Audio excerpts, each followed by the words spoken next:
What's up, beautiful people, to another episode of For the Love of SA podcast. It's me, Rickey Jones Jr., your host, and as you can see, I am not by myself, which is the beauty of doing these podcast conversations, because I get to be amongst some great people, and I'm going to share the great people today that I am with, largely because they have traveled over, came over, journeyed over from the States, specifically Texas. And through their experiences, they have some things to share, which I'm excited. First of all, thank you all for being here today. Thank you for having us. Thank you. Of course. I had to. You know what I'm saying? When I first met you all, like the joy, the twinkle in your eyes, I said I had to have you on the channel. And so I thank you all for not only coming, but spending this time with me today as well, spending it with us. Thank you. And so, of course, first impressions are everything. What was your first impression being this is your last day? You're going back to today. We're going to talk about that, right? But I understand that feeling, that sound, that emotion. I understand it, right? Yeah. However, what was your first impression of South Africa upon arriving here? You want to go first? My first impression, so I'll take you back a little bit. Thank you. I have known that I wanted to retire to Africa for years now. Wow. Because my husband is so amazing that he is willing to come to an entirely different continent with me. I've always said to him, well, I'll let you choose where we move. Okay. Yes. We started off with Tanzania. We started off with Ghana. Okay. Ghana is super expensive. It's a beautiful country, but it's super expensive. Mm-hmm. Then we went to Tanzania. Then we started seeing footage of South Africa. So he was like, Johannesburg, that's it. Yeah. He was like very, very set. And I'm like, babe, we haven't even been there yet. He knew that it was Johannesburg. Wow. So we came here, I'm not sure if you know, we came to celebrate my 50th birthday. Yes. Happy belated Thank birthday, you. right? It was mid-February, right? Yeah, no, it was February 8th. February 8th. So okay. we left the States on the 6th, got here on the 7th. My birthday was on the 8th. Yes. So we said, well, this year, let's just, because he was so set on Johannesburg, we said, how about we go visit? Yes. So we can see if, for certain, if that's where we want to go. Got here, and literally from the moment we stepped off the plane, when we got out and we started driving around, it was like, it just felt like home. Yeah. Oh, wow. We've been to Uganda before. Okay. And we love Uganda. We made so many amazing connections and friendships, family there, love it. The area that we were in, it was more servitude. Okay. And so the areas that we were in, they were beautiful, but it felt like we were in Africa. Okay. And I don't mean that in a bad way. Correct, It was correct. a beautiful, amazing place. Yes. When you're here, it doesn't feel like, not that we don't want to feel like Correct. we're, you know what I mean? I understand. When you come, you'll know. Yeah. When you come here, you understand. We've had to take video, like with our cell phone, of us driving on the expressway to our children, like, this looks like the States. Like to me, Johannesburg is more beautiful than the most beautiful parts of California. And California is You done certain said it. parts. It's been said. It's amazing. I like what you're saying. Really. Yes. So for me, it feels like home. Yeah. So that was my long-winded first impression. No.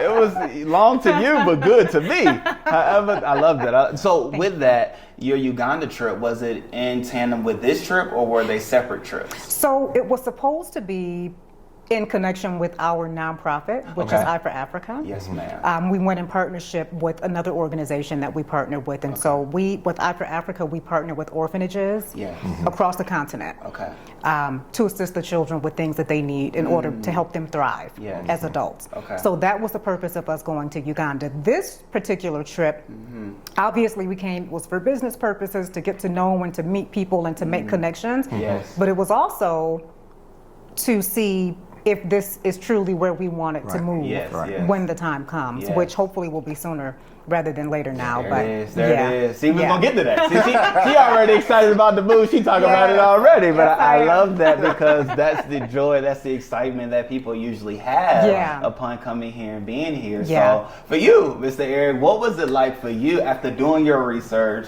looking up other countries on the continent, but then actually stepping foot here upon seeing all the things that you saw? What was it like physically being here? So for me, I wanted to have some comforts of the States. Correct. Okay. Because that's what you're used to. Yeah, that's what I'm used to. Yeah. You know, truly wanting to be here on the continent of Africa. Yeah. Still wanting to be able to, you know, have my sports. I'm a big TV guy. You know, I love sports. Okay.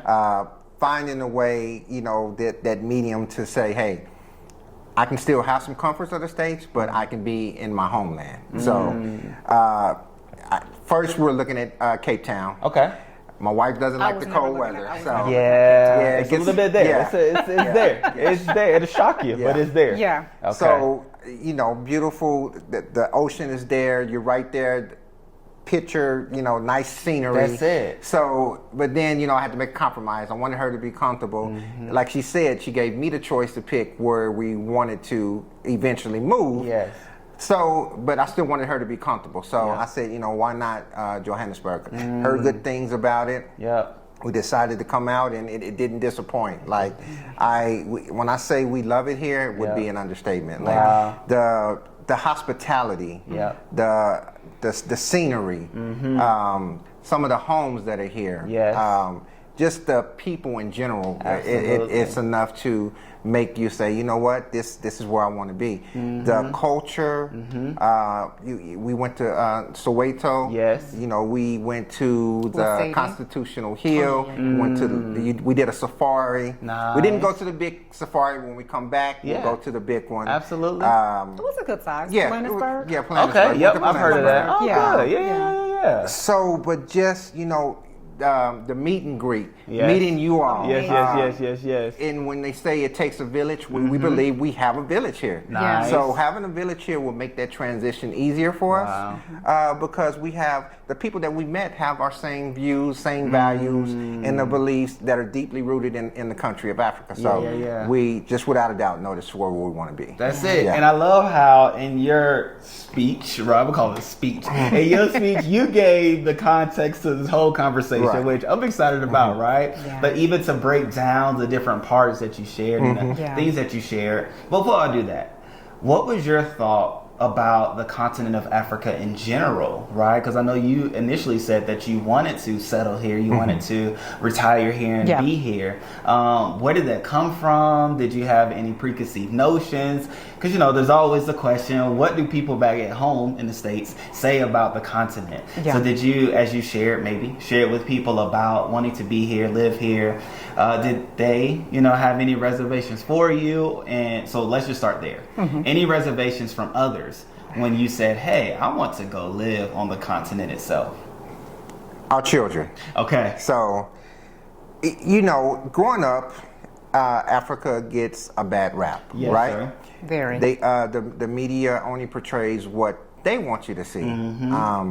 You don't know truly what Africa is like until you step foot on the soil itself. So very true. So very true. Trying to get our kids on board with the move there, we get the biggest pushback from them. Okay. And they're young, young adults who have been told the same thing. You know, well, Africa is, you know, it's a impoverished country, continent of Africa. You know, it's just all dry land, poverty everywhere you turn, and people living out on the streets. And so my wife and I always say, so what's the difference between Africa and the United States? Come on. Okay. When you know, you know. Everywhere you turn, every state in the United States is going to have a part of town that's depressed and poverty-stricken, deprived. So, but then there are also beautiful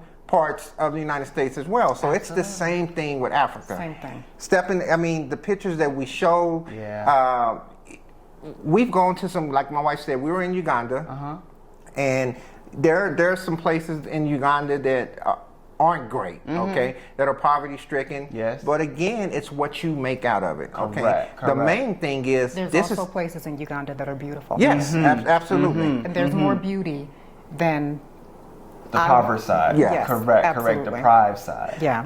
Our main thing is this is our home. Yeah. This is where we're from. Yeah. This is where we want to retire, and this is where we want to be when we leave this earth. Yes, we want to sir. be in the Absolutely. motherland. Wow. So the air is different. Yes. I snore. Okay. My wife told me since I've been here, I have not snored, you know. And you're not the first one to say that. I don't want that to just, you know, be unheard. Right. You're not the first that have shared with us the fact that they snored back in the States. He does There not was snore another here. couple from Ohio that shared that with us. But then upon being here for their trip, the husband didn't snore. Yeah. That's amazing. Yeah. So, like we don't, when we're here, Yeah. it's like we don't have a care in the world. Like Wow. Not a single we're not one. constantly looking at bank accounts. We're not Yes. constantly having the pressures that we have when we're in the States because it feels like we're free. Yes. You know? Yes. Free from all the nonsense. Yeah. I've not heard, we've been here 2 weeks, I've not heard one police siren. Right. Not one. Right. Like, Nor any gunshots. nor any gunshots. Nor any gunshots. Yeah, That's none of true. that. That's So- true. I heard an ambulance the other day, and I was shocked. I ran to the window like, "What's happening? What's happening?" It was an ambulance. It wasn't even like a police officer or a fire truck. It was an ambulance. I was just shocked, like, "Whoa!" And so, to your point, you're right. Those are things that you're accustomed to hearing, that you hear, or excuse me, that when here you don't hear, and it's like, whoa, refreshing. Refreshing. But you don't know until you get here and experience it as well to recognize, oh wow, that isn't here. I don't hear the gunshots and so forth and so on. That truly a lot of people here expect us not to be experiencing over there. However, it's a whole nother world, but you know, that's a conversation for another day. Absolutely. However, for you, Brian, I'm curious as to know what led to your desire to be and to settle here on the continent itself. George Floyd. Okay. Yeah. Okay. Yeah. That's the long and short answer. I was about to say that's a sentence. George Floyd. George, if you know, you know. If you know, That's you know. enough to know. Yeah. And so I understand that. Yeah. I understand And so that. I did have somewhat of preconceived notions just ma'am. because growing up, like my husband said, we're taught and we're shown that Africa consists of people in complete rural village life, Yes. babies with distended bellies and Yes. flies all about. Yeah, those were the commercials. Just send us 33 cents a day and you can help this child. Yeah. That's what we're shown of Africa. That's true. And so for me, because I'm a big researcher, Yes, ma'am. and I remember being younger, like in my 20s, and working as a nurse assistant. Okay. And working with a couple of ladies who were from Africa. I don't remember which country, but they were some of the sweetest people I have ever met. And I remember saying to them, in my ignorance, what is Africa like? Do you guys have do you have cars? Do you have homes? Do you have, and they weren't even offended. And I think it was just because in my innocence, and I was coming to them with sincerity, Yes. they were like, it's beautiful in Africa. Their reasons for being in America was for financial gain. Yes, ma'am. So that they could help provide for their families. Correct. But they said to me without a doubt and without hesitation, Africa is beautiful. They said, you walk down the streets are amazing. I remember them telling me you have the most beautiful scenery, the mango trees, the fruit is so sweet. They spoke of it so highly. And so for me, I watch YouTube more than I watch TV. Yes, ma'am. So I started watching different things, and I don't know, maybe it was fate where certain things from Africa started coming into my feed. And I was like, man, that's Africa. And I would look. So before I came here, I knew, or even before I went to Uganda, I knew that Africa was not what I had been trained to believe because I had seen so much YouTube, and it wasn't, I wasn't watching it in real time, but close enough. You know, people would film things today and it would be online tomorrow. So it was close enough to real time for me to know that this is not what we've been taught. It's not what Africa is about. And in fact, for me, I am working on my PhD right now in communication. And what I'm doing my dissertation on, what I'm going to be defending is how Africa is portrayed by the media. That's essentially what I'm doing my dissertation on. It's how Africa, what is the agenda of the media to consistently, for all of these years, to portray Africa in such a negative light that our people don't want to come here. They don't want to come visit. What is the agenda of the media? Why do they constantly portray Africa in such a negative light? Why is it that when you research things about Africa, all you see is the negative? But when you research things about America, all you see are the positive.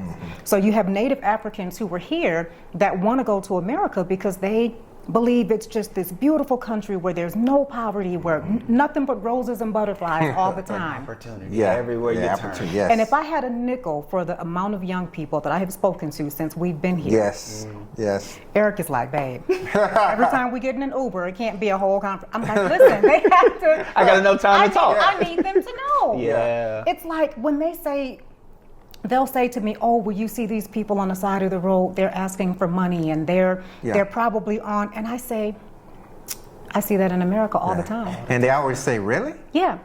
And then they say to me, not in America. Yes, in America. Yes. You know, how would you feel if I told you that there were people in America that live underneath bridges?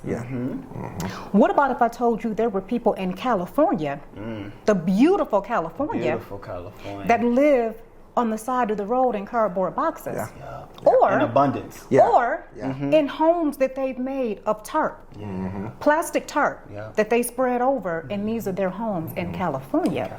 The most beautiful place you can, for some people, on TV, on TV, the most beautiful place. What if I told you that? No, not in America. Yes, in America. So yes, there are places in America that are beautiful. Yes. But there's also poverty in America, but you never see that. Just like we never see the beauty of Africa. So why is that? What a so question. that is what I'm doing my dissertation on. So if, like I said, if I had a nickel for the people that I've had conversations and they're just like, they're shocked. No, it baffles me. That everything of America is great and everything of Africa is not. And it's frustrating for me. So especially coming here and seeing it and being here and feel connected and knowing that this is a place that we can call home, to see how it's portrayed, to see how others have identified this place. And another thing, yes, ma'am, really quick, is that when I was growing up, I'm sure you may have heard the same. I would say things occasionally about wanting to go to Africa. Why? As a young person, I don't know, because we were never shown anything positive. But my friends in my youth, you don't want to go to Africa. Africans don't like us. Yes. They don't. They hate us. Yes. You hear that? That's a whole conversation. They don't like us. They feel like this is what you're told. So then you're even more apprehensive about coming to visit, because you're told they don't like you. They're probably going to kill you when you get there, because they don't like Americans. But then when you get here, welcome home, brother. Welcome home, sister. If I could tell you the amount of times I've heard that since we've been here, when we've told people we're actually coming to move here, you're coming to live here, yes. This is where you belong. This is your home. Immediately. This is what they say to us. So if they don't like us, why are they saying this is your home, this is where you belong? Now, what they don't like is Americans or anybody from the diaspora that's coming here and you're bringing your American or whatever ways from wherever you are. And you're trying to, don't do that. You're in Africa. So when you're here, don't come trying to bring your Americanized ways and trying to force people to do, well, this is how we do it in America. Well, you're not in America. You're in Africa. So conform to what we do here on the continent, or go back to where you came from. That's what they don't like. But if you're coming here and you're trying to be an ally and you're supporting them and their culture, in that case, they're what they've been saying to us, welcome home. This is your home. This is where you belong. That's so very true. That's so very true. And I'm a little passionate about Africa, in case you can't. You know, and I love it. Your passion is necessary, and I believe it's going to open so many doors for others to realize and recognize what's the agenda. But then even beyond the agenda, what's really here and the beauty that's here. And so even as you were talking about the dissertation that you're going to be working on, we definitely have to make sure we pray support over her as well as protection, because 100%. I mean, it's been something that's been pushed, promoted in the propaganda of the negativity of the continent itself. And of course, it's for the good of others, right? Financially. However, at the end of the day, we have to know that it's okay to come here. Our people want us here. They welcome us. They welcome us. And the more that comes, the more exciting they are. And I think I'm excited. They said that to us. Correct. And I think it's a reminder, which each person that says, especially American, each American that comes to say, I want to live here, I want to be here. It allows them to say, wait a minute, like, what have I been told? What negative thought have I accepted as the truth that they don't? And to say, and so it's cool just even watching in the comments on the videos. People are saying, man, like, thank you for these videos. Absolutely. I didn't see my country this way, or I didn't see the continent in this light. And so I'm sure even in the comments we'll see people saying, welcome home to you all, right? Well, yet again. We appreciate that. That's Thank it. you. Because it's the common thought. They are excited about us being here. And I'm excited every time I get to meet another family that says they're interested, right? And coming here, which we'll talk about that. However, as it pertains to culture, which you spoke on, Mr. Eric, how has it been to experience the culture of South Africa? I've loved it. Learning about the different tribes. Like I say, when we went to the cultural tour, we got to experience different tribes and their beliefs. And we went to Lesedi cultural tour. We got to experience different tribes, their beliefs, dances, traditions, how they were brought up, the Zulu tribe. It's just been learning about the culture. And we already discussed that, when we do move here, we're going to learn the language, like Zulu language, which is the most spoken language here in South Africa. So and we want to. We feel like, if we're going to live here, if we're going to be rooted into the community, we want to be able to communicate with our people. In their language. In their language, in their native tongue. I know everyone, we're in their home. Speaks English. We should speak in their language. So that's one of the things. So the culture, the more you know about where you come from, the more you can educate. And you can pass it on. Keep our young brothers and sisters here in the country where they were raised. Stop the mad race to go over to the States. We have everything here, okay? Wow. Yep. Everything. We're mineral rich, tradition rich. Yes. We have everything here in on the continent. So that's one of our, when we do come over and move through our nonprofit, that's one of the things that we're going to raise awareness. Yes. We want to be able to raise awareness that, hey, the continent of Africa is your homeland. This is where you belong. Absolutely. We have everything here that the States has to provide, and it's more affordable. Oh my gosh. Okay? Yes. It's more affordable. Yes. That's an understatement. Correct. We're going to talk about that. Now, even in the midst of the cultural experience, have you all had any foods that are, South African rich in culture? So we're both vegan. Yeah. Okay. My wife and I are vegan. Nice. So for how long? 2018? Yeah. Okay, I was about to say 20 plus years. Okay. So it's 2018. Yes, okay, 2018. gosh, about 6 years. Yeah. Vegan. Which is a whole other level. I was going to get to vegetarian. Excuse me, pescatarian. But I came here and I was like, wait, the things changed. But nonetheless, so you all, I like that intro. You all are vegan. Yes, so we're vegan. So, but we're not Peter vegans, as we both say. We're not going to throw paint on you when you walk down the street. Yes. But, South Africa is rich. It's meats and so we've gone. We've met a lot of people since we've been here. And we've gone to some restaurants and they eat their steaks and they eat whatever they want, and we don't judge. Not at all. We find things on the menu that we can make vegan for us, and the food has been good. Yeah. And so you've had the opportunity to still eat here. Oh yeah. Even with the vegan lifestyle, which is a thing of itself, right? Because I know you about to say something. It was a guy that I met that is vegan as well. Okay. And he was saying he's still enjoying the food, able to eat and things like that. So just making sure people know, even if you come with different dietary, I don't call them restrictions, but different dietary practices, you can still eat well, right? You all are hungry, you all are suffering, you've been able to find things. We've eaten more here than we've eaten in the Okay.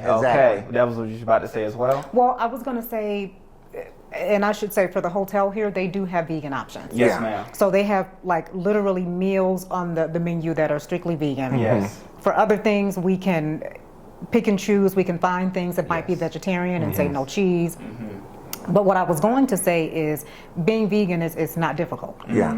All it is no animal products. Yeah. Okay. So it's not, we can eat anywhere. Yeah. Okay. Because we've been vegan so long, we make it a practice of before we go to a restaurant, we look at the menu. Yes. Yeah. We see if they have vegan options. If they don't, we say, well, what do they have? What can we put together? Okay, well, we see they have pasta. We see they have mushrooms, and they have broccoli, they have spinach. They have, this pasta that has a red sauce on it, a marinara. So we'll go and we'll say, hey, can you just make us a pasta with some marinara and put these veggies on it? Yes. It's not difficult. Yeah. Okay. And there are vegan restaurants. Yeah. There are vegan restaurants There are. in Lots of South them here. Africa. Yes, yeah. Yeah. Even next So, door at the yeah. Benmore, Yeah. there's Yeah. a vegan restaurant. I don't Yeah. know if y'all had a chance to see No. that one, but there is a strict, 100% vegan restaurant. Love We that. love that. And Yeah. the options are here, Yeah. right, to your point. And so that's good to know Yeah. that, again, no matter your dietary restrictions, you'll be good to go. Yeah. And you'll be able to enjoy the experiences that the country has to offer now. Yeah. Talked about the culture, but then as well, we have to talk about the people because, again, it's something that you have to experience for yourself. Right. Yeah. Now, we've talked about it in our videos. Others have shared about the experience with the people in their videos as well. However, it's something about once you experience it yourself Right. that you have a story to share with others. So what has it been like for you all as it pertains to coming in contact with the people? I know you've been a sounding horn to say this is the place to be. Yeah. However, outside of those encounters and experiences, what has it been like interacting with the people? Let me start with this really quick. Yes, ma'am. Because he's being a little modest. I'm going to combine the people and the culture. Talk to me. Because he left out something very important. Okay. We met somebody who was a very instrumental person here Yes. in the country of South Africa, Cipro, and I cannot remember his Mabuse. Yeah. Oh, he An ready. amazing Yeah. man Yeah. that we met through our tour guide, who So has we become got- like yeah. family to us. Her name is Miss Mandy. Yeah. She's a black-owned businesswoman Yeah. here that I was able to research and find before Yeah. we came here. Okay. You have to give me her contact, I and will I'll do put that. her info down in the description. Absolutely, Because I'll do others that. may want Yeah. to She's explore amazing. as well. Yeah. Okay. Yeah, she has a full you can do the research, but Yeah. she Yeah. has like traditional African healing and things like that. She's Okay. amazing. Okay. But she introduced us to Cipro. Cipro gave us gifts, Yeah. which Mandy was shocked because she said that he's never done that. She's Yeah. taken people on tours to him before. He's never given anyone gifts. He gave me a beautiful pair of earrings and a bracelet that he gave me. Okay. But he crowned my husband Yes. a Maasai, not Maasai, I'm sorry, A Zulu. a Zulu warrior. Yes. Where he literally, when Mandy saw the crown, she said, they're supposed to put that on your head. Yeah. And we said he did. But Yeah. she was like, what? Yeah. Yeah. He took this crown that's been in his family for Yeah. generations. Family. Yeah. Before This we is an left. heirloom. This Yeah. is an heirloom. Yeah. His mother is Zulu, and I think I can't remember which tribe he's from. But this is where the crown, because Yeah. it came from his mother's, Yes. from the tribe. Yes. And before we left, he took this crown and he placed it on Eric's head. Yeah. And it was the most beautiful. So when you talk about, that's why I say he left that out when it came to the cultural part, because I Yes, felt like yes, that was yes. so. What? Yeah. I'm That getting was- goosebumps, and I wasn't Yeah. even there. Seriously, Like, Yeah. it was such a beautiful. And again, but Africans don't like us. Yeah. let them tell it. But he's Yeah. never given anyone a gift, Yeah. and he saw something in us that he gift. wanted to Yeah. give us both gifts, but And to a give gift my like that. husband Yeah. something that was Yeah. so. Yeah. We We'll can't even definitely explain cherish it. So, Miss Air, you gotta talk about it. We Yeah. gotta talk about this experience.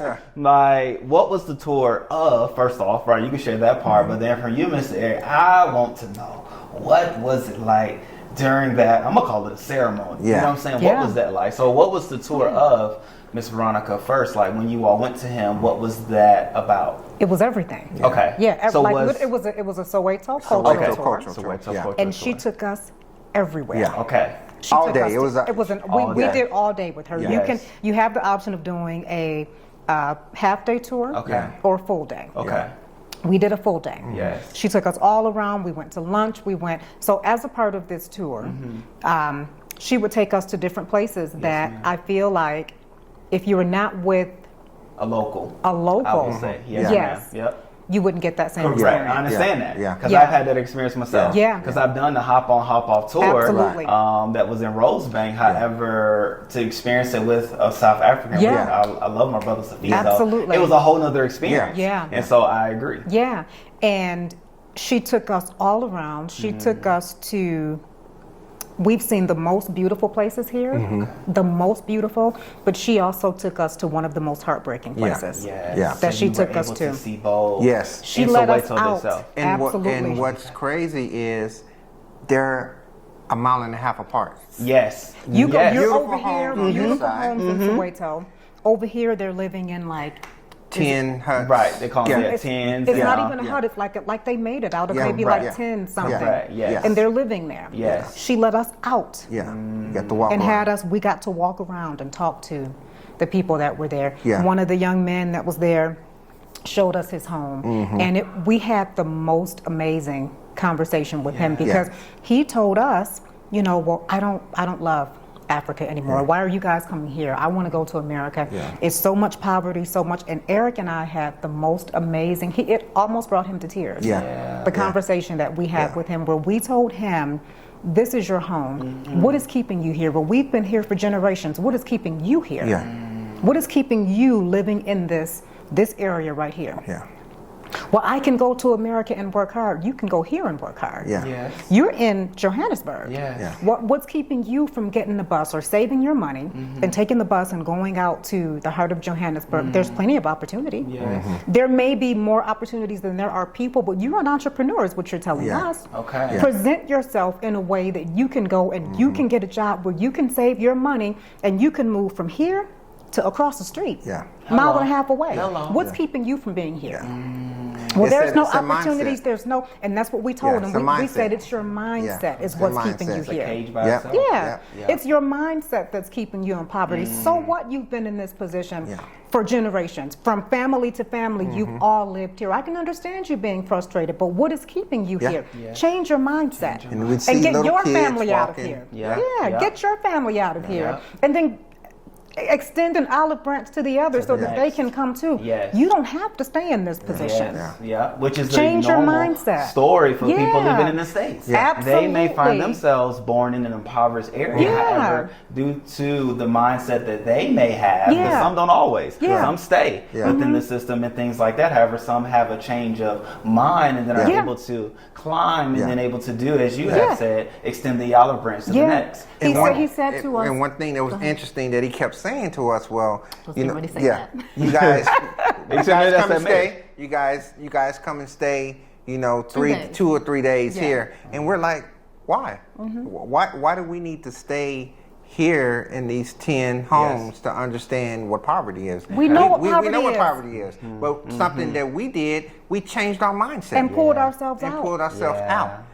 So that's what we're trying to get you to realize that you can do. It can be done. We don't have to stay here to know poverty because we know poverty. We were both born in poverty. I was born in Detroit, Michigan.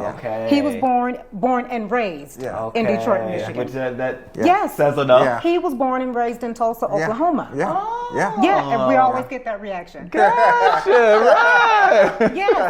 So it's like, we know poverty. We worked hard and pulled ourselves out of poverty. So we don't have to come here and stay for a couple of days to know what it is. Correct. We know what it is. We understand it. We worked hard and pulled ourselves out because we changed our mindset. So we're saying to you, change your mindset so you can do the same.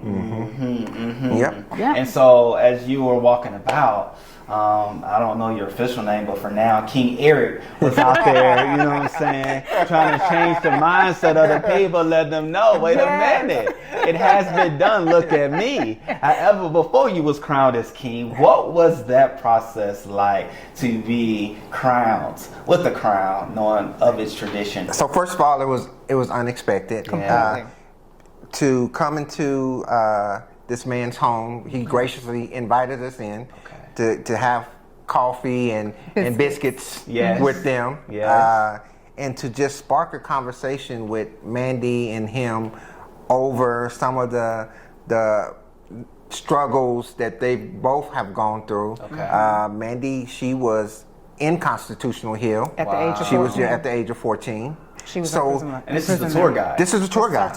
So Cifro himself also, he was jailed as well. Okay. So to be able to sit and we were like at a round table and we were having a discussion about, deeds, owning your land, hearing his story, how he built his house from the ground, and he first having a 99.9 year leasehold, then getting the deed, having that leasehold taken away and giving the deed to where he actually owns his home, owns the land that he's on, and then hearing Mandy's side of it, saying that, read the fine print. Yeah, that's what read the fine print. Do you really own your home? So it was a great experience, great conversation.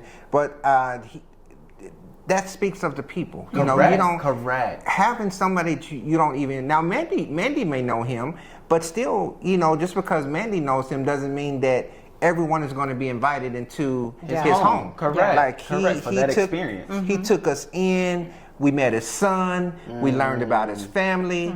Some of his family that are still here. Some of the family that moved to the States. He showed us photographs. He talked about his grandchildren, and it was just a personal, humbling experience. Amazing. That makes you, and it's been like that. Like everyone we've met, and it's not just from the hotel, from being out talking to people, the hospitality.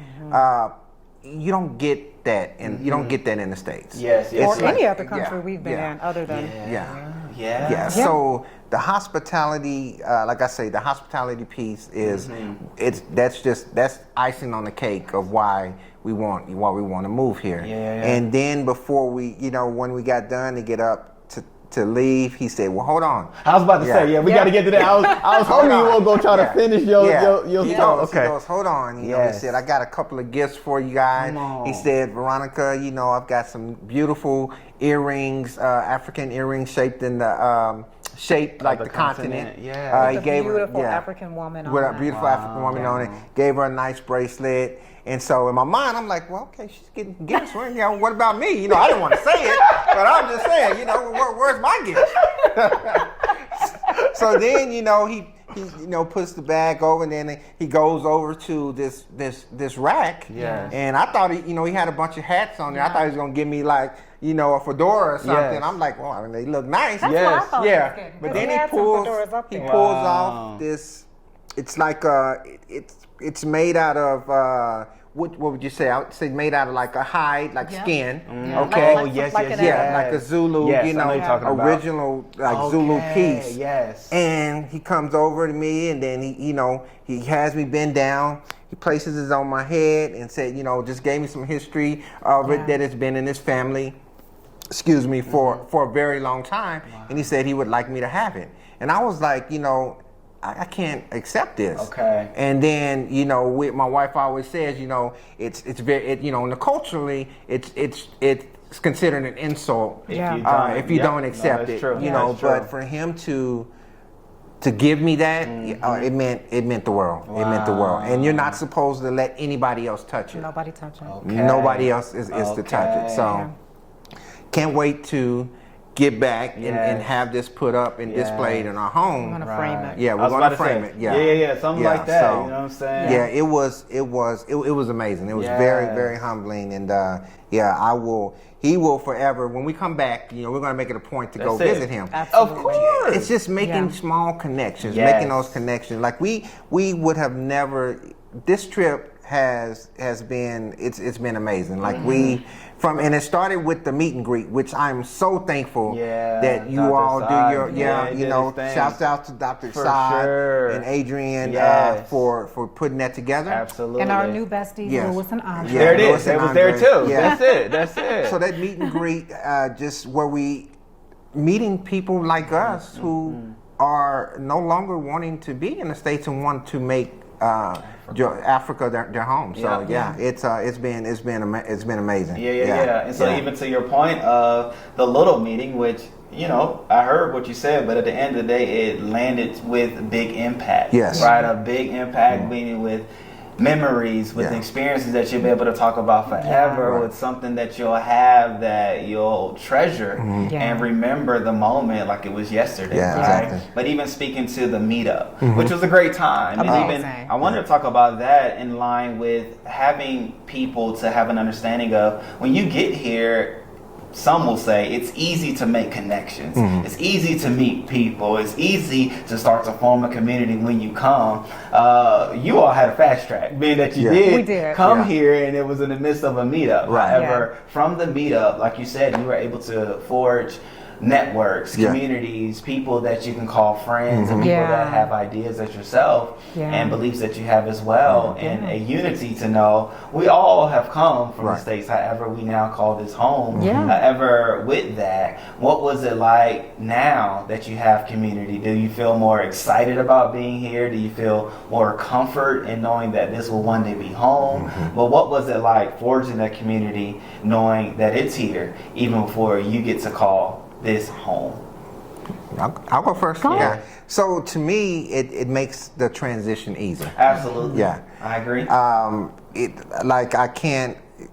The whole being able to have connections with, as soon as we left the meetup, we already had a realtor to talk to. We already had somebody to talk to about visas. Yes, definitely. Yes, okay, see? Beautiful people. I already know you. That's it. Talk to somebody about being able to get our dog here. Zoe, get her here comfortably. Visa connections. Who do we talk to about visas? Paul and Denise for giving us insight on the best locations for us personally to move to when we get here. I already know what they said. They there. components of the South. That's what we are. And Antoine and Miss Kill, they components. Look at y'all. Look at y'all just recruiting. Y'all recruiting more people to y'all side. I already know. Love the South. Yes, okay. So beautiful views. But we'll talk about that. So those instantly having those, we came here not knowing any of that. Wow. My wife, like she said, she watches a lot of YouTube. She follows you all on YouTube religiously. So being able to, it just worked out, and things. I'm a firm believer everything happens for a reason. Absolutely. We came at the beginning of February. No one talked to Dr. Asad, and we didn't say, hey, we need you to have this meet and greet this day. Did you? Okay, well, maybe she did. You might have power. You know what I'm saying? I don't know if that had any impact on his decision, but I believe so, because he was saying that somebody has been reaching out to him saying that they're going to be here around this time, and it would be great to do the meetup at this time. So I'm asking too. But so I didn't even know him, but I followed his channel. And he's good people. He is. He's good people. When I started hearing him talk about the meetup, as soon as I heard it, I said, listen, if it's at any way possible, my husband and I are going to be there from this day to this day. We would love to meet you all. If there's any way possible for you to have this meetup during that time, we would be so grateful. And I don't think he responded the first time. The second time he posted about a meetup, hey, it's me again. If you can have this meetup between this time, because I really, really wanted to meet him. And out of it came all of these connections, everything, all of these answers to the questions and the wonders that you all had came out of this meetup. Being able to just meet Louis and Andre, who are our besties. Our new besties. There it is. Being able to talk, and everybody has a different experience of why they wanted to move from the States to South Africa, and being able to listen and to hear some of the same things that we're feeling. That's where our village stems from. So we don't feel like we're alone. We don't feel like when we come back to visit before we finally make the transition to move here, we have so many people to lean on and to be able to communicate with, and it's a family. Like we forged a new family in this short 2 weeks that we've been here in South Africa. So being able to take that back, that will keep us motivated. We came here with a 5-year plan.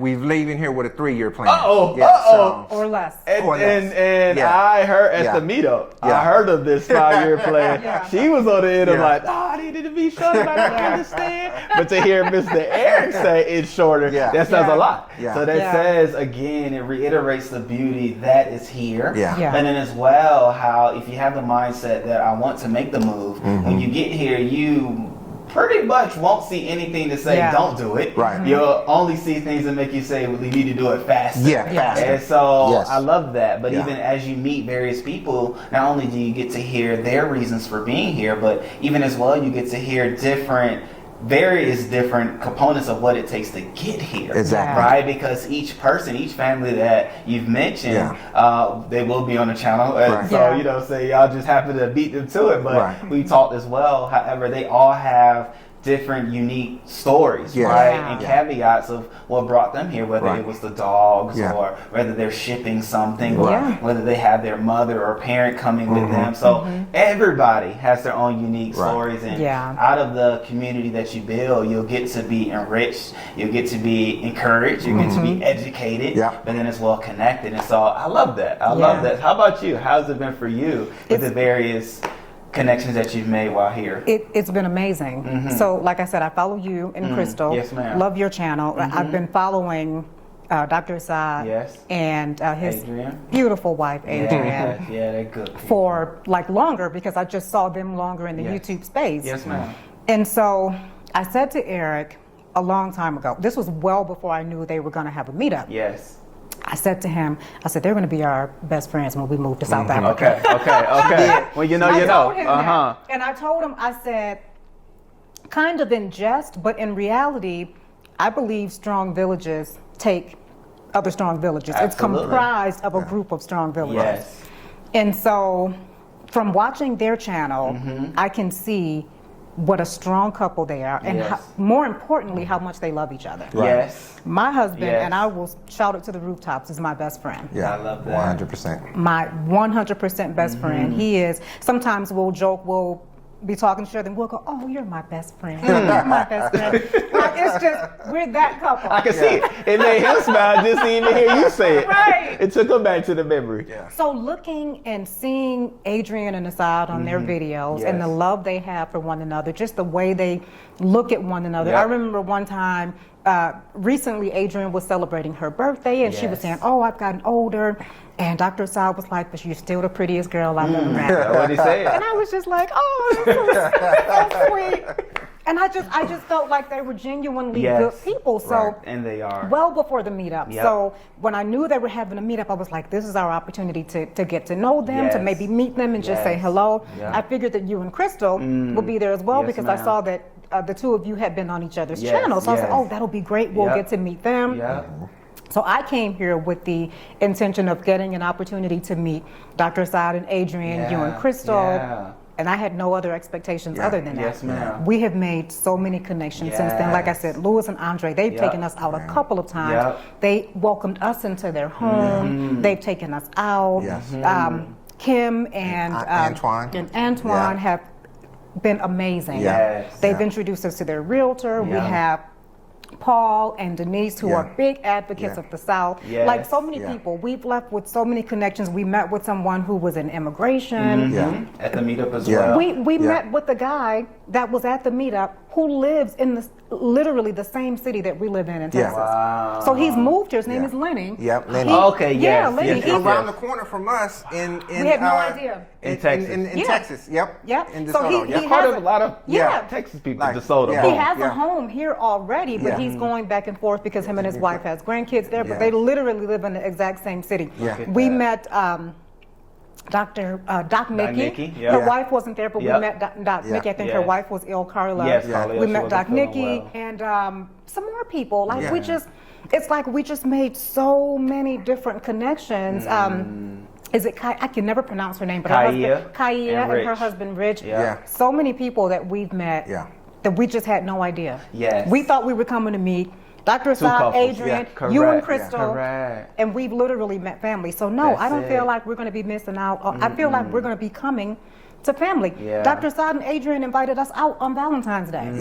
We went out to a concert with them. They just called us like, hey, we got some extra tickets. Y'all want to go? Wow. Just that fast. Just that. I mean, it's amazing. So how can you feel like you're missing out on anything when it's like you have a whole nother family here. We're going to miss our family in the States, but they can come here. They can visit. They can visit. That's true. And then we have, what was even more special for me is that most of everyone, the brothers that I met, were all military. Yes. Yeah. Okay. All military. Gotcha. And you are as well? Yeah. Okay. Army. Yep. Gotcha. Formerly in the Army. Yes. Yeah. So, it was comforting. Like, very comforting. Yep. Yeah. So, wow. Yeah. And that's a beautiful thing, right? Because as well, even as people watch with the intent of maybe I'll make the move, hearing things that you just shared will give them peace and comfort, knowing that when they do make a visit, right, they can shout out to Dr. Sada, you know what I'm saying? If you're as powerful as Miss Veronica, he'll not only hear your request, but make it the statement of when we're going to do this meetup. And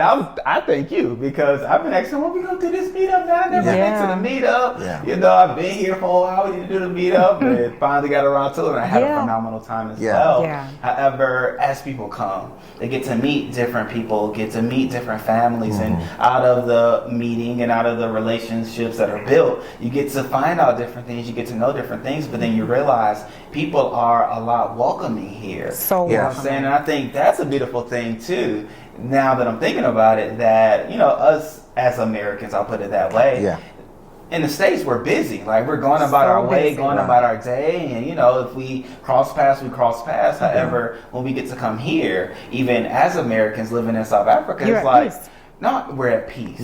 You have more ability to look around, smell the roses, as they say. Life is not so fast. It's not so fast. And in the midst of the new pace that you have, you get to be of aid to others. You get to be of service to others. You get to take them out. You get to spend days with people, right? Because as you talked about, Brother Lewis and that family, I know they was busy in the States, because you understand how they was getting it. They owned apartment complexes and things like that. Multiple doors. So I know that can be taxing. That can be consuming. However, now they get to be here and relax. Enjoy their dogs and things like that. And they deserve that. We all do. They are good people. We all deserve it. Yeah, sooner than later. We all deserve it. We all deserve to be able to, like our tour guide Mandy, when I told her we were going to retire, and she always said, "Oh, you're coming to be lazy." I was like, "Well, no, I'm not lazy." But we deserve it. Like, we've worked half our lives hard. Being able to come to a place where it's stress-free. You don't have to worry about the fast pace and what am I going to do today with this issue? What am I going to do today with that issue? Just to be able to sit at your home, and if you don't want to get up, you don't have to. It doesn't make you lazy. Doesn't make you lazy. He's the least laziest man I've ever met. It makes you appreciate. It makes you appreciate everything that you've worked hard for. Absolutely. And you can enjoy the second half of your life. That's it. I can enjoy it with my beautiful wife. That's it. And, if we want to get out of bed, we will. If we don't, we don't. Hello. That's our choice. That's your choice. Not have to worry about phone calls saying, "Hey, we need you to come in. You got to do this. You got to do that." We're retired. That's it. We're retired. And being able to be retired in your homeland, it makes it even more special. Wow, that's beautifully said. I love that. And so with that, you all came with the idea of wanting to make the move, right? And so, you did things a certain way, and I say it that way. I'm framing the conversation that way because that was our mindset. When I say ours, I mean Chrystle and I. When we visited, even for the first time, we knew this was a move that we were gonna make, and so we chose to have a hotel in Rosebank, because we wanted to check out that area. We were considering living there, so let's have a hotel there. And then we did things as people do. We went to the mall, we went to the stores just to see what all that was like, just to get the real authentic feel of what life could be like here in Johannesburg. And I believe you all had a similar type perspective in that you had a hotel, which was the same building that I'm living there, right? So shouts out to at Santon Hotel. Yes, for sure. It's a lot. It's a lot here, right? You have restaurants here, you have a deli here, laundry and all of those things. However, beyond that, right, would you do anything different upon this trip, knowing that you came with the intent of seeing what life could be like, or now, as you're saying, what life will be like once you make the move here. Would you all have done anything differently in your visit and your stay with that mindset? For me, because being here now has jump-started our desire to get here quicker. Yes. Like I said, we came here with a 5-year plan. Correct. Leaving here with a 3-year plan or sooner. Or less. Hello. I mean, that's the day. You gotta get back to Texas and be like, oh snap, I got to go tomorrow. So it makes you think, you know, financially, did we make, you know, we could have been smarter financially to where we would have a bigger savings or better investments. Of course. It makes you, when you come here, because now you want to be here immediately, but in the reality, it's going to take some planning. Yes, sir. So from that aspect of it, I think had we made better financial decisions while being in the States, it would have helped us get here quicker. And so instead of a 3-year plan, it could maybe be a 2-year plan.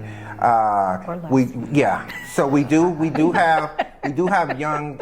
For me, you know, we do have young children that are still in high school. Our youngest son graduates next year, and then our daughter, she still has. She's a freshman, so she still has 3 years to go. However, with that being said, you know, we don't. That can't. You know, while that is sort of a kind of a pause the button, you know, we want to witness these things. To my wife's point, you know, we're not, once we're here, we're not, you know, exiled here to where we can't travel back and forth for those things. So, and I really think that, you know, if we can make it work, if we can make it work, there's a lot of work that goes into it, right? Absolutely. You know, we have to sell our home. We have to. You don't want to just come here and then just spend every dime that you have on purchasing a home or purchasing cars. You want to be able to have some savings to be able to live. So it's going to take some strategic planning on doing, you know, extra side gigs. Where can we, any extra that we pull into the household is going to be set for our fund to help us move. To make the move here. So we'll work for Johannesburg. That's it. For sure. Come on now, not food. I'm working for Johannesburg to make this move.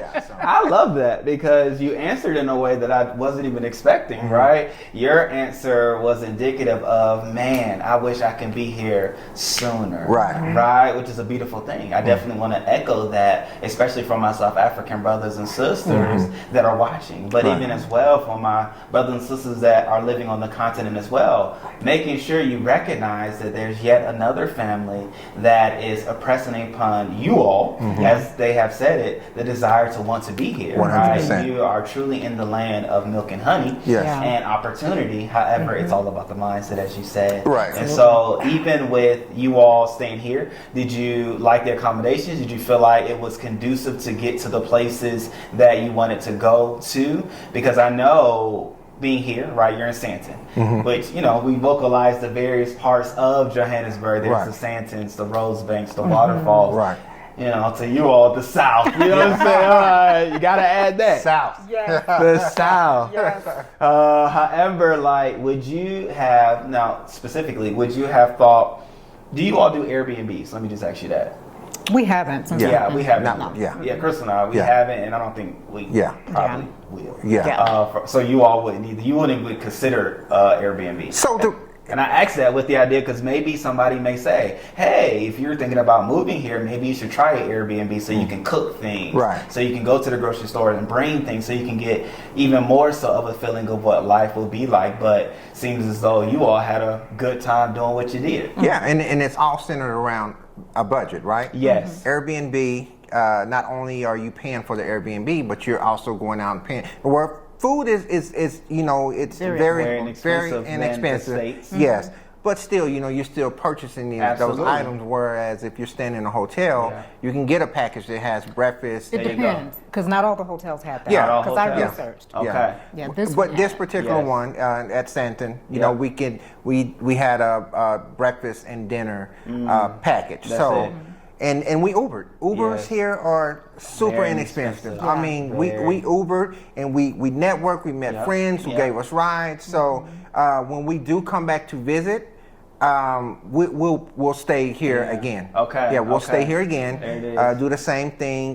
Take Ubers, and it's all circled around saving, right? Yep. Because again, we have a mindset of what can we do? What sacrifices are we willing to do to make sure that we get here sooner? Yeah. Oh, that's my part of it. Yeah, no, that's beautiful. Yeah. For me, I think it's a matter of preference. Yes. So 100%. for us, staying here, it made more sense because we were here, even though we were here for 2 weeks, it was still technically considered short term. So it was more economically, it made more economical sense for us to stay in a place where we could have great accommodations and we could purchase a package that included our breakfast and our dinner every single day. So if we were out and we had dinner with friends, that was great, but we had the option of not having to purchase, because you can easily just eat twice a day and be okay. You know, or you could purchase lunch, or you could do whatever. I think if you're coming here and you're staying more long term, it's a matter of doing your research for the place that you're staying. It could definitely be more economical if you're staying long term to stay in an Airbnb. Right. It could be. It could be. So it just depends on where you want to stay. Your Yes. preference, where you want to stay. If you're going to be staying in Rosebank or Santon, it's not necessarily inexpensive. There's less expensive places that you can stay in than here, but these are also very nice places. So it's just a matter of preference. I love it here. Accommodation. I would come back here because we love the people. The staff here. Oh yeah. They're amazing. Oh yeah. Like Eric was like, we feel like celebrities here. Come We on. come downstairs. Hello. They're always waving. Yes. They give us hugs. How's your day, Mr. and Mrs. Graham? How are you doing? Oh, you're leaving tomorrow. We're going to miss you. Like it's amazing. Yes. Have y'all met Thomas? Yes. Okay, that's it. That's it. That's the man. Shout out to you, Thomas. I'm gonna make sure you see this video because you are due the honor. Oh, Thomas is the man. He's amazing. We met him. Every day. How are your accommodations, Mr. and Mrs. Graham? Yes. How are you doing? Is everything okay? Do you need anything? That's They're amazing. Thomas. That's Thomas. They're He's amazing. consistent in that. Yeah. Every day, every time I met him. day. From the first time we came, he was the one that helped us to because we stayed in a hotel the first day because we arrived in the evening time, and so the office here was closed. And so we had to stay in a hotel for a night, which was perfect because it's in the same building. And then in the morning, we were able to get our keys and move into the apartment, and he helped us move over. I mean, and he's been with us every step of the way. So shouts out to Thomas. I already do. You know what I'm saying? This is for you. That's it. He would love this. But I love that. And I think to your point, preference is everything. The accommodations are everything. What you want is everything. And so Louis and Andre stayed in an Airbnb when they were waiting for their home to get, I think on their first visit and when they came back the second time they were moving into their home. But they stayed in an Airbnb, I think, in Rosebank, and they loved it. So it's a matter of preference and budget. It's a matter of preference and budget. And to your point, if you maybe are staying a little longer, you're trying to fill out which area you want to be in. You know, we also suggest people maybe just stay in those areas maybe for a week or 4 days. It could be a lot, but at least you could just sense it. You can feel it. You can know the vibrancy of the area. And now that the South is starting to get recognition, you know what I'm saying? Stay in the South too. See what that's like. See what hotels are like there. And see how it flows and goes. Because I mean, it definitely is a different life. Not totally different life, but it's a different experience in the South. It's definitely more calmer, more picturesque. You have a lot of much more slow pace, which is what we're looking for in retirement. There you go. The picturesque, the views are amazing. The views are amazing. And I can hear it already in the comments before the video even comes. My Pretoria family, because a lot of people that watch from Pretoria, they're gonna say, "Don't forget about us." Did you all visit Pretoria by chance? I think we went through it when we were looking at going to different, because we did a lot of tours while we were here. So I think we went through it, but we didn't necessarily go any place where we stayed there. Okay. So I'm gonna say it for them because I know they're gonna say it too. Don't forget about Pretoria. Make sure you visit Pretoria on your next time. And so, boom, I did it, y'all. I did. I'm learning. However, while here, did you all drive? I gotta ask that. Oh my gosh, no. Not the Listen, oh my gosh. One day you gonna have to drive. Listen, or no? He drives in the States, so he can handle it here. Yeah. Okay. I'm telling you. So you don't expect to drive at all? I do eventually. Yeah. Okay. Yes. But minimally. Yeah. Minimally. I think That's it might have been word. on your channel. Yes. Where I saw you say like at night they don't stop for red lights. Yeah. Which is Some okay. do, some don't. Which Right. is okay. It's like, because the expectation is that you'll slow down, and if you're in a certain area, Correct. you want to be safe. So you'll Correct. slow down, and if there's nobody coming, you'll keep going. Yes. Yeah. Okay, but during the daytime, In the daytime. Hello. when you don't even slow down, Oh, you see it. Yeah. like Oh my we'll goodness. be in the Uber and we'll be like, I mean, that light is he gonna slow down? Yeah. It just. Oh, even the Uber. I'm talking Yeah, about the in the Uber, middle. yeah, I'm talking about they'll 12 do it o'clock for it. noon. Yeah. Yep. They don't even slow down. They Hello. just like, are we gonna look and see if the car's coming, or are we just gonna keep going Hello. through the red light? I missed what you saw. Listen. I'm still looking.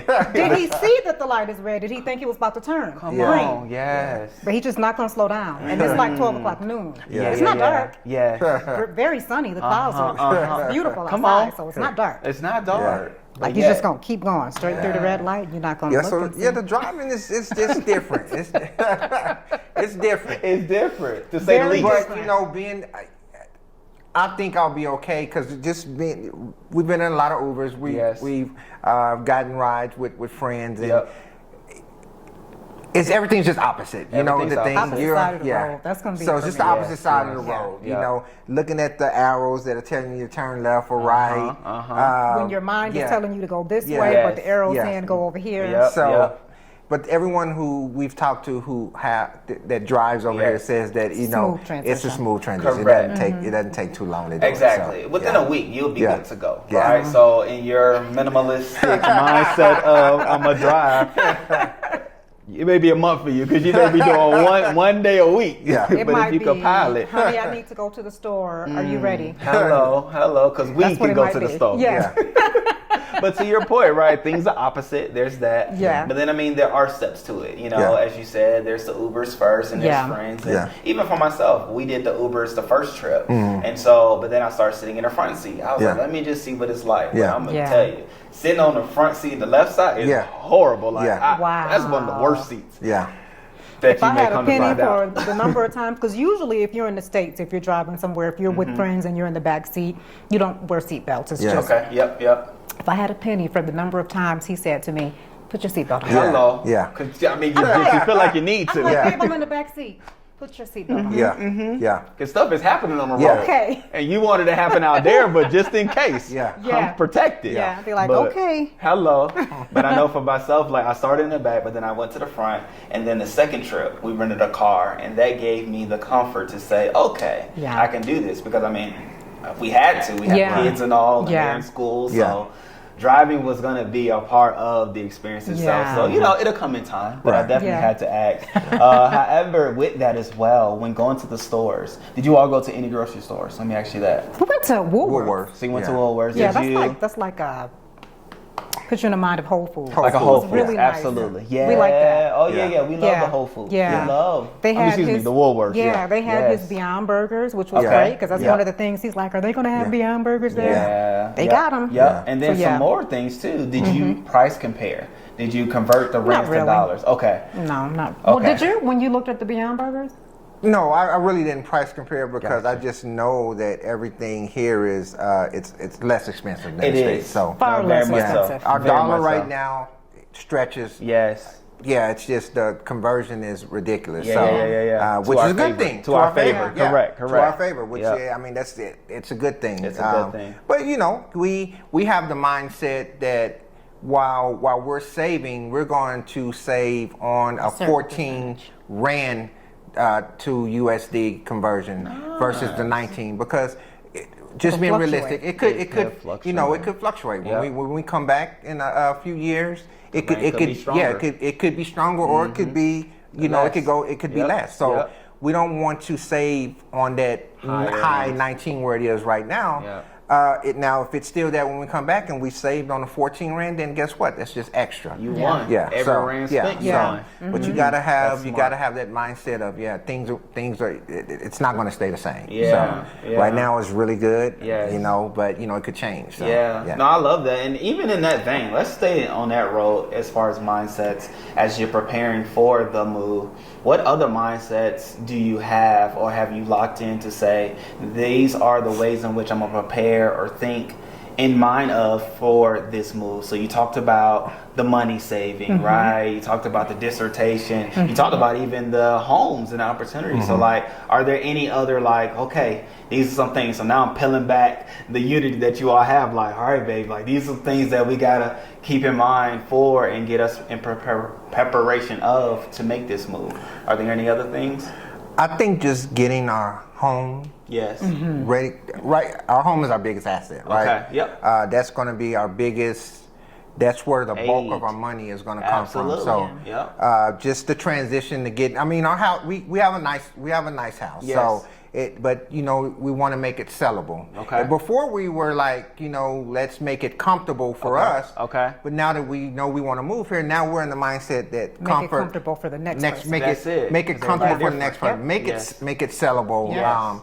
That eye appeal. So there's some things that we're going to be doing, some projects that we're going to take on immediately when we get back, to try to boost that value, that resale value. So very, very important. That I would think, like I say, that to me, our home is our biggest asset. So getting that ready to sell, because that's where we're going to make the bulk of our money to make the move. So, absolutely. That was the same for us. We came back, we had to do some things. One of the things that we had to do, I hope y'all don't have to, is I had the bright idea. So this is my fault. I had the bright idea to let the kids write on the wall, in a space. They had a room that they could. It was actually like the living room, but anyway, they could write on the walls, just have fun. However, that took so many coats of prime to get that red. It was the red that was the problem. To get that red out. However, to your point, you have to do certain things to prepare the home for the transition, right? Yeah. Because it's no longer yours now. See, you already have the mindset that this home that you're going back to,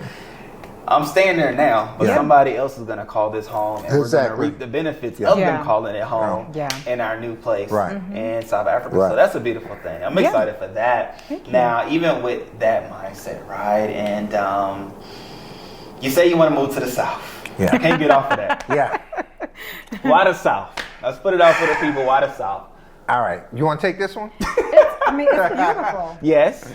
It's beautiful. It really is. Yeah. Not only is it beautiful, but I like the fact that we would already have a community there. Yeah. Okay. So we go there, if we are able to purchase a home there, we already have Kim and Antoine and Paul and Denise. If we're out and we have somebody that's making the delivery, we can call one of them. Like they were telling us, they do this sometimes. With one another. If we're in the States visiting our children and we have something that needs to be done, can you go do this? Can you go? I like the fact that not only is it beautiful, but we already have a community there that we're close to. Okay. So I really like that. Gotcha. Yeah, I like that. You get more house for your money. That is true. Yeah. That is very true. So you get where Andre and Lewis live. They live in midstream. Yes. So midstream reminds me of some of the homes in Arizona. Beautiful homes. Beautiful homes. See that. Yeah. Beautiful homes, modern homes. The South, there's like 3 gates to get into it too. It's very, very heavily guarded and secure. You go in there when it's like biometric. Yes. You got the face. So instead of having like a little card, for the people that live there, you put your face on. For us visiting, you hold your hands up. Yeah, it's very, very secure. It's beautiful. And everything is within there. You don't have to leave this community if you choose not to. Everything is within it. Okay. It's amazing. Yeah. But in the South, you do have your own, the walls. You have high walls around the property. Your property is gated. Yes. The views, being able to be up high and just overlook the city. Yeah, like I said, and you get a lot more house. That is true. For your money. Yeah, that to me is one of. I can have my man cave. Okay. A true man cave. Okay. Like we visited one property, like and our realtor Ryan. It was great. Yeah. Shouts out to Ryan. Shouts out to Ryan. I'll put his contact down below. He took us to one property.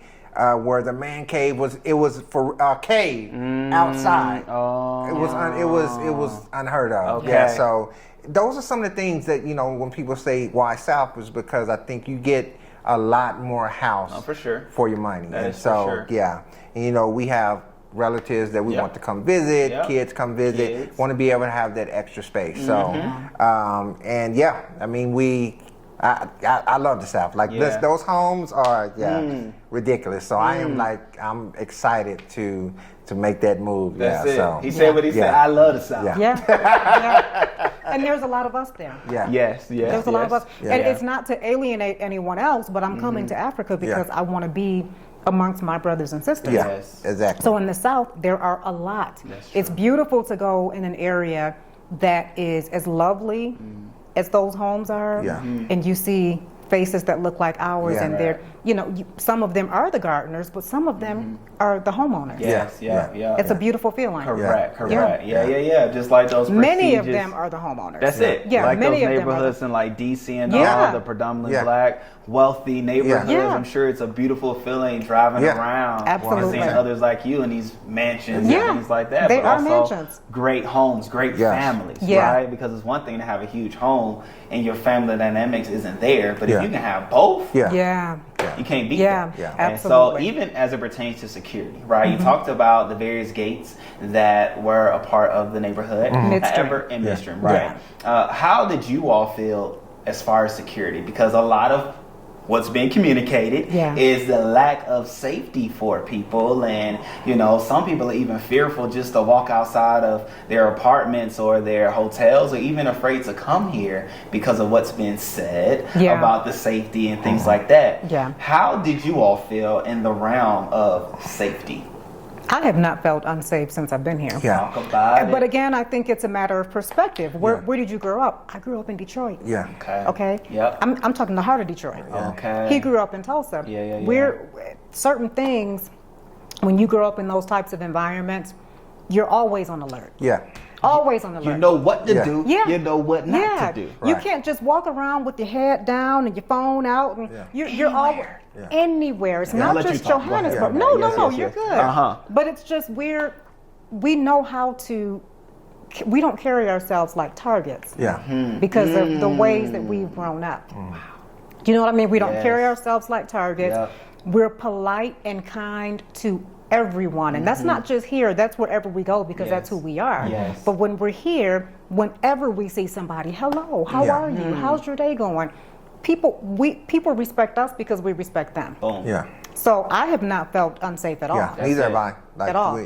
And quite to be honest, this might come off, I'm kind of offended by the homes that we see that have too many bars when we don't live in them. It's not that you don't want to be safe, but to me, what impression are you? I can't even look out the window and get a clear image because I feel like I'm in a prison.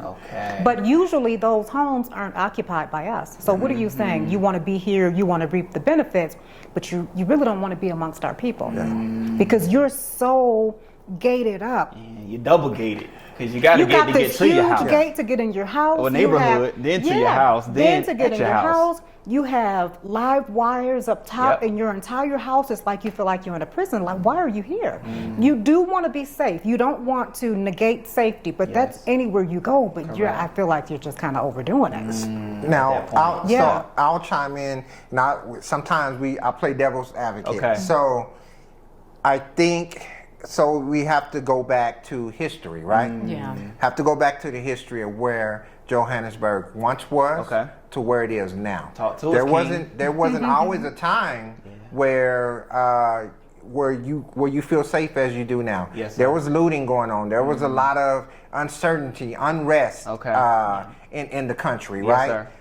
So people had to protect themselves. That is true. And their biggest assets were their homes. And you can see it. You can see it by the barbed wire still on some people's gates and electrical lines still. Yeah. These things were necessary. The bars on the windows, these things were necessary to protect their assets, right? So, I mean, and I get it. You know, I get that because it wasn't always where you can walk down the street in unity and be able to express your opinion. Now, the government used to say, no, none of that. You know, this is the way it's going to be. If you don't do it this way, guess where you're going to be? You're going to be in jail, right? Yep. So, and it wasn't that long ago. We're talking as early as the 80s. Correct. Okay? Correct. As early as the 80s. It wasn't that long ago when all of this, changed, change, you know, change happened. So a lot of these homes that we see with the bars and all of these high walls and the lines, those were homes that were built at that time. Yeah. So people wanted to protect themselves. So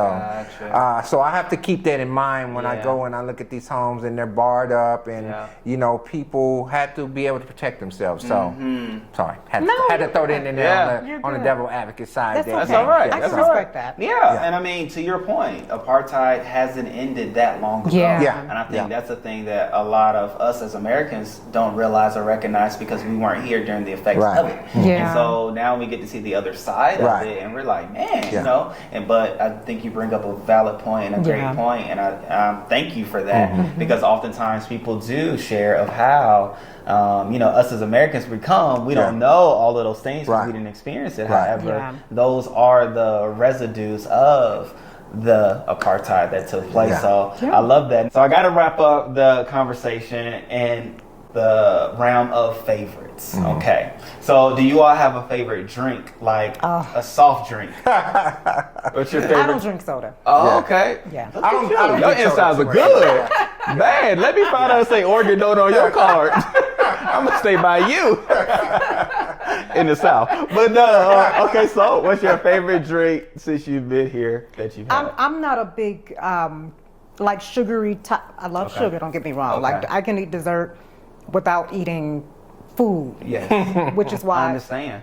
I have a horrible sweet tooth. Gotcha. But I usually it's more eating as opposed to drinking. For drinking, I tend to drink water and sometimes wine. Yeah. Okay, those are my drinks. Okay. Let's talk about that wine. Okay. Let's talk about that So wine. you had some good. So my favorite drink since we've been here has been this drink that we get from the restaurant here at the Santa. Yes. Every day, which is a mango daiquiri. But I get mine with no alcohol. The mango is my favorite. It's outside your of that, I'm gonna try that. outside of that, Andre has introduced me to Chenin Blanc. Yeah, Okay. it's white wine. And now before coming here, I was a red wine drinker. Yes. Yeah. He has introduced me to Chenin Blanc, and he actually gave us a bottle to take back with us. And we're going to have on our anniversary, which is the 25th of this month. February. Yeah. Oh, that's a beautiful thing. So that's my new favorite wine is that Chenin Blanc. Do you know if it was created and born and all It's of a that South here? African Yes, it's Chenin South Blanc. African, That's a beautiful thing And because it's they have incredible. vineyards in Cape Yeah. Town. So though you didn't move there, you can visit there and get it bottled there. We You can know visit what there I'm when it's warm. It's cold in Cape Town. saying? Noted. Don't like What being about your cold. son? Do you have So I'm a brandy drinker. Okay. We have, you know, when we have dinner at the hotel, I'll have the same. I'll have a mango daiquiri with alcohol in Gotcha. it, with the vodka in it. Yes. So that's my go-to. That's your go-to. Or we'll go walk over to the bar by the pool. Yes. And I'm a big time old fashioned guy. Okay. That's Love your old go-to. fashions. Okay. And surprisingly, the hotel they do a good job with their old fashions. Okay. They don't have the big ice cube in it that I like. Yeah. But I can look past that. Okay, they have their way. But they make them right. So Okay. So you don't do sodas either? No, I'm not a soda drinker. Man, y'all didn't get the grape ties or the appetizer vibe. But you know what? I did have a Appletini. Is it appetizer? No, Appetizer? Yeah. It's in a can. Yeah, it's in a can. Yeah. I did have one of Yes. those when we went because that's Lewis' drink. So I Yes. tried it with him. It was pretty good. Okay. Yeah, it was pretty good. It's like a sparkling apple. Exactly. Exactly. So that was pretty good. So I did have one of those when we went out to eat with them. Okay. But yeah, I juice and apple juice, orange juice, Yes. and then if I'm going to have a cocktail, it would definitely be an old fashioned. Gotcha. Yeah. Now, do you have a favorite restaurant? that you would want to go back to? So I did the research before we came, and for her birthday, I wanted to obviously take her somewhere nice, and we went to Marble Restaurant. It was wonderful. Yeah, that's right. So, yeah, it's in Santa. It's in Santa. Yeah, beautiful. Okay. You gotta try it out. Yeah, Check it out. And they're not a vegan restaurant. They're right, not. It's but a regular, you were able to. Yes. Yeah, we finagle Put it some and we do things stuff. together. When I tell you, Try that. Very good. we had an appetizer, we had a salad, we had a main like a main entree, and it was everything. I can't even explain. Come on. Yeah. It was. You're right. Definitely Yes. take Chrystle there. Yeah. She'll love it. Yeah. In Santon. Yeah. Marble, Okay. Marble Restaurant. Beautiful. Shouts out to Marble. Yeah, Okay. it was everything. There yeah. it So, is. but that we went to Trump's with Yes. no No affiliation. affiliation. Okay, so we went to Trump's. That was a unison. 1, 2, 3. No affiliation. So Which we is in went to- Santa. Yeah. It's Which in is Santa, like a but steak, Mandela Square. like a steak. Yeah, Mandela Square. Yep. Steakhouse. We went with Andre and Lewis, and again, we were able to put some things Yeah. together. Yes. Off there, they had a vegetarian menu. We were Yes. able to finagle it and make it vegan. Yep. So that was really good.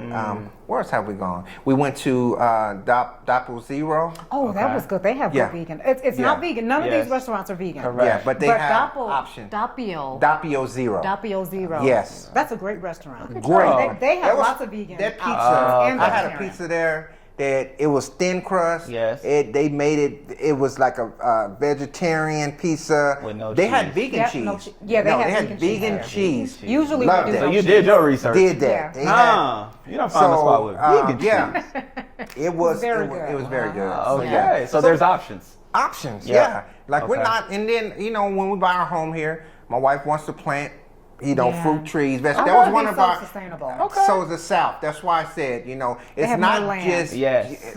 It's more land for a reason. Yes. She has some things she wants to plant. Yes. So that Trees yeah. and vegetables. Yeah. I Well, let me want to know. go Yeah, that's my outside thing. and Yeah. pick a mango Yes. for breakfast. Yeah. Pick a banana. Yeah. I mean, that's how I want to live, and I want to have a garden with my vegetables, and that's important to me when we're Yes, here. I want to be ma'am. as self-sufficient as we can. As you can, living off the land. Absolutely. While you're enjoying the land. Why not? Yes. This is the land of abundance. That's it. That's it. If you can grow amazing fruits and vegetables anywhere, it's right here. Yeah. So that's what I Right intend here. to do. Yes, Yeah. indeed. Yeah. Now, Yeah. speaking of the land of abundance and opportunities and things like that, I know you all spoke of the nonprofit that you all Yeah. have. If you do care to share, are there any things that you all look to do here on the continent, maybe broad, but then specifically within the country of South Africa with the nonprofit that you all have? Our goal when we come here is to be as much of a blessing Yes. to South Africans as we feel they're being to us. Okay. This is going to be our home, but we weren't born here. Yes, ma'am. So from my perspective, we are guests in Yes, their homes. I love that. And we want to behave accordingly. So one of the main things that we do with our nonprofit is we work with orphanages across the continent, of the entire continent. Okay. Yeah. And we want to provide them with resources that they need to allow the children who are orphaned to live productive lives as adults. We want to Okay. provide them with all sorts of resources, Okay. educational, some of I hate to say clean drinking water because there is clean drinking water in Africa, Yes. but some people don't have access. Some people So don't. for those Correct. who don't, we want to make sure they Even have in the that. States. Yeah. Yeah, absolutely. Come Even on. in the Yeah. States. Even in the States. Educational resources is Yes, big for ma'am. me. Like I said, when I come here, hopefully I will have finished my PhD by the time I get here. Very important to me. So those sorts of things, Yeah. we want to be able to help them just as a whole. So building those relationships to so that we can be a resource to them. Another Yeah. thing for me, it's very important. We're working on learning Zulu now because Yeah. again. Okay. Although there are 11 or 12 different Yes, national 11 languages, national I believe, Yeah. 11 12 now. I believe so. Yep, I think sign National language became languages, more. Zulu tends to be the most commonly spoken. Yes, ma'am. Yeah. So we want to learn Zulu because Nice. again, we're a guest in this home here. So I feel like this is a conversation we had with someone last night. When you come to America, if you choose to be a citizen, you need to learn how to speak English Yeah. before they will give you citizenship. Yeah. If you go to France, you need to learn how to speak French. Okay. Germany. Yeah. If you go to Yeah. Germany, you have to know how to speak German. There it is. Why is it that we can come to Africa and we can make our home here, but we don't have to speak their language? There you go. I don't think that's for me personally, Yes, ma'am. I think it is respectful for me to say, I am a guest in your home. Yep. I'm going to make it a point to learn and to speak your language so that when I'm communicating with you, I can be respectful, that I can communicate with you in your native tongue. You don't need to accommodate me by speaking in my native tongue. I'm in your home. I should be respectful to you and be respectful enough to choose to speak your language. So that's a big thing for me. So we plan to do all of that through our nonprofit. Okay. Now that's fun. That's fun, and that's going to be good. It's going to be good, and it's going to be beneficial. And I can already see the fruits of that, right? Beyond the mango fruits that you're going to have in your backyard, but in the lasting fruit of dealing with kids. That's a beautiful thing. They are our future. And one of my favorite songs is Greatest Love of All. Whitney Houston. Like, I can hear that song and get teary-eyed because it's so beautiful as it pertains to the kids and making sure they are equipped and empowered to do what's necessary for them. Which then will allow for society, the culture, the country, the continent to be better because of it. And so absolutely, I love that. Any last things that y'all want to share or say, right? Maybe to anybody else that may be considering moving, or, you know, shouts out to your brothers or sisters in South Africa that will welcome you once you come back. Like anything. You know what I'm saying? Well, for me, I would say for anybody who's on the fence of wanting to experience Africa in general, come. Just see. Come breathe the air. I promise you. Just breathing in the air.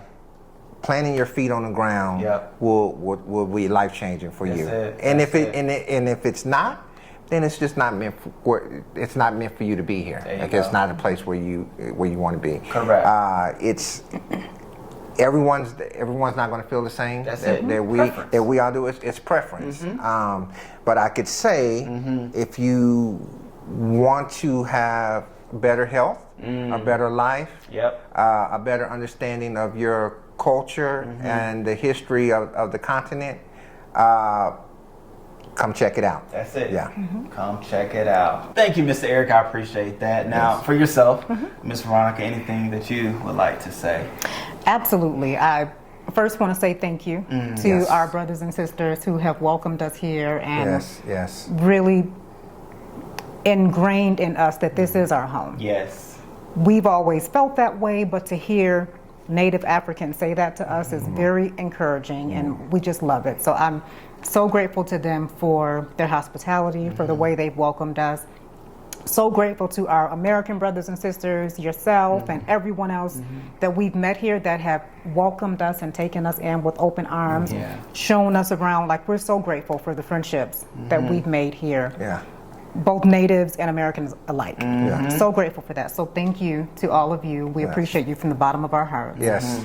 The second thing is, if you are considering coming here, if any African country, whether it's South Africa or any of the other 54 countries that there are within the continent of Africa. There you go. Come on, when you know, you know. If you're considering coming here, leave your diasporan ways behind. You have got to come here with a willingness to become a part of this culture. There are things. This is not just a different country. This is a different continent. So there are things about Africa that are amazing. There are also things that are very different from America, or from Britain, or from wherever you're coming.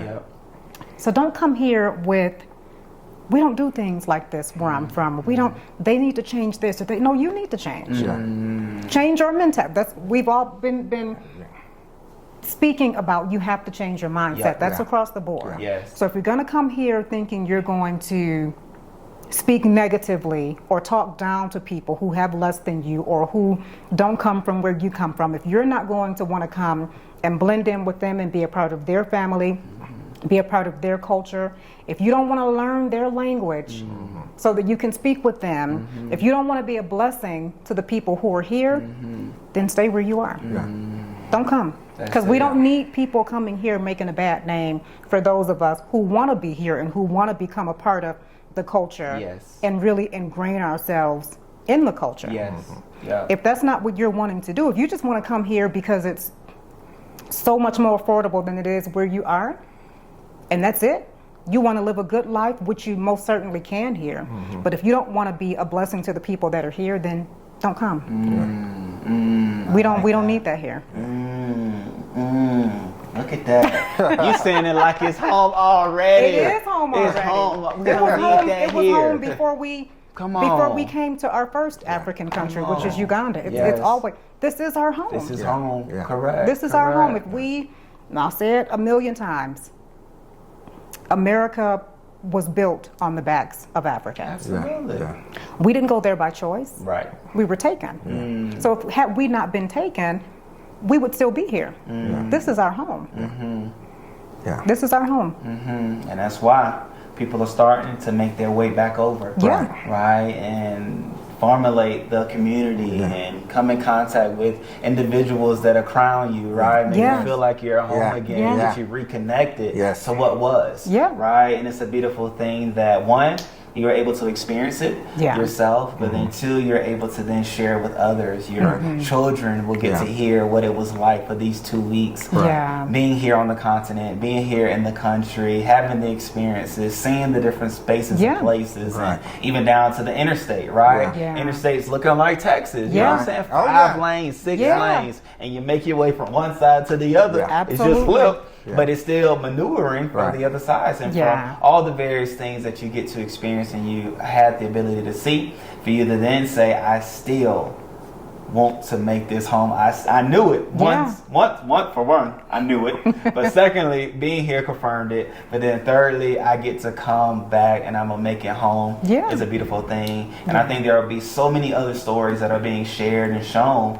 of people that had the thought, but then acted on the thought with action, which is a visit. But then that visit turns into, I can't wait to make it my stay. For you all, make it quicker. You know what I'm saying? Like I had a plan, but then I got the opportunity to taste and see, and now it has to be quicker. And so I'm so excited for others that will get to come to the continent itself, but then as well, to your point, one of the 54 countries within the continent itself, whichever one is for you, right? Because South Africa may not be for you. However, if it is, know that others have visited and seen for themselves that it is for them too, and others will as well. And the South may gain yet another as the people, I ain't gonna say their names no more, but as the mothers start to share what's down there. But at the end of the day, we love you all, we appreciate you all. And just know, for my South African brothers and sisters, we can't say it enough how beautiful your country is, how beautiful you are as people. It's been shared. We say it all the time, but you all are some great, great, beautiful people. And to what's been said, there's tragedy, there's crime, all around. Right? Just because it's not widely shown or widely seen doesn't mean it's not there. However, let us be echoes to say there's things everywhere. However, with the right mindset, you can make anywhere home, but more than anything, you can make better of your situation. As they have, as others have, you can too. And so I do have to ask, are there any ways that people can get in contact with you all? Because, I mean, as you all were sharing the different things that you were sharing, it might have lit light within them, or a spark, or a light bulb say, oh wait, I need that information that they need. However, do you all have any ways that they can get in contact with you? Absolutely. So like we mentioned, our nonprofit, I for Africa, most of our handles are under that. Okay. So it's I for Africa with the K. Nice. IEYE-FOR, Africa, AFRIKA. It's also our website, iforafrica.com. Nice. And our YouTube channel is going to be brand new because we're really passionate about wanting to showcase the beauty of Africa. So it's very new. We'll have hopefully a couple of videos posted by the time this goes live so that people can have an idea of what to expect from us. But we will be back in America, but everything's going to be about our transition to coming back. A lot of good, exciting things about, how we are going to prepare to make that transition back, and some of the things that we are going to be doing, sacrifices, hardships. It won't be all peaches and cream. Peaches and cream. They're there's going to be some struggle. Yep. Fewer Amazon. Okay. Yeah, fewer Amazon for my wife. I was there. But yeah, I'm looking forward to being able to bring that to everyone, so everyone can see what we have coming in the transition to coming back to the sunny Johannesburg. There it is. And this guy is full of personality. I mean, we saw that. So, I mean, we you just guys saw. want to see seriously. Yes. You guys want to see we're always like joking with one another, but I think it'll be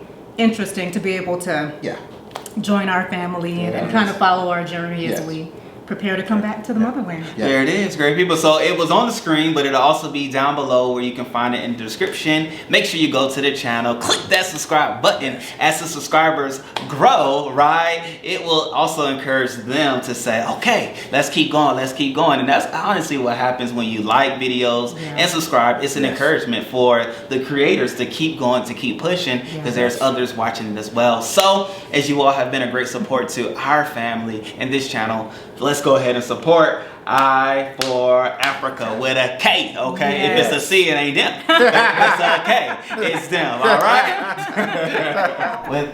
With this one, great conversation. I thank you all. I appreciate you all. I like the coordination that y'all did there as well. You know what I'm saying? I see it. I had to call it out. At the end of the day, I thank you all. I appreciate you all as well for watching. And until the next one. Peace. Peace.